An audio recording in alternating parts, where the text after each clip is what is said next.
Chris is a high school athlete who loves the game of basketball. Being on the court is where he belongs, and he has proved this by leading his team deep into playoffs in previous years. Being the star athlete, Chris gets away with a few things. If his grades, which are already poor, drop below policy standard, all he has to do is get his coach to persuade his teacher to pass him. Chris is banking on a basketball scholarship to get him through college, but when his senior year comes to an end, he has no offers.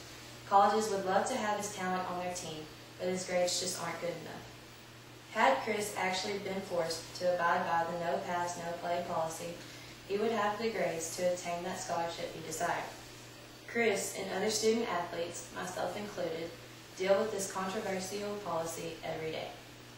Some people think that the no pass, no play rule is unfair to many high school athletes. But being a student athlete myself, I believe that it is completely fair and should in fact be made stricter throughout schools. The no pass, no play policy should be enforced because although it has been put into effect in many schools, athletes and coaches tend to find ways around it. Instead of being taught the values of academics, some student athletes get the idea that if they're a good enough athlete, the rules get bent for them. According to an article by J.P. Goldman, in many schools, instances are seen where coaches will influence teachers to pass kids who are of value to an athletic team. These students, therefore, focus more on their sport rather than academics. It's called being a student athlete for a reason. School comes first, not athletics. In an article by Brad Wolverton, he explains that for those students who actually abide by this, their reward is losing playing time to those athletes with bottom-rung grades who barely slide by when it comes to meeting the standards of the no pass, no play policy. The no pass, no play policy wasn't set in place to be cruel or unfair. It's there because in the long run, it makes a person more well-rounded. The commercials we see really are true. Most NCAA athletes really do go pro in something other than sports. These are our true student athletes who possess skills academics alone cannot get you. Balancing both academics and athletics, although not impossible, is tough. Finding motivation to do this, or anything else for that matter, is sometimes hard to do.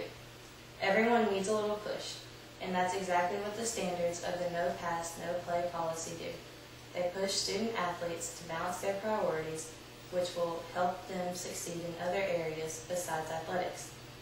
According to an article by Brad A. Trinkamp, studies have shown that in certain schools, successful football programs enhance the academic mission of the university through improved graduation rates and median SAT scores.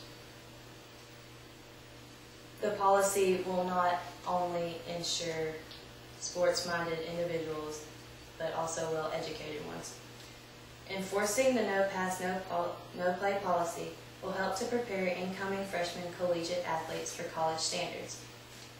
High school students who took it easy will have a hard time when it comes to meeting college standards. In an article by Carrie A. White, a study has shown that when student athletes entered colleges under less stringent academic standards, 6.3 of prospective freshman athletes were declared ineligible for intercollegiate competition.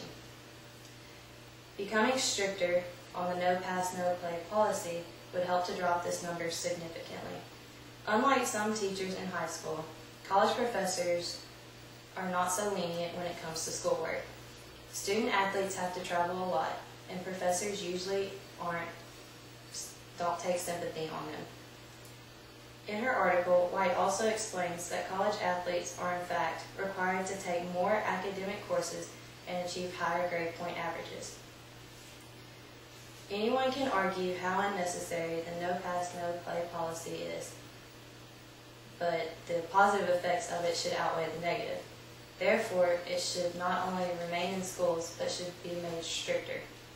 All anyone wants for their kid is for them to lead successful and promising lives. Cheating the policy or halfway enforcing it will only show kids that things can be obtained easily with a little persuasion and no effort. What good is that doing?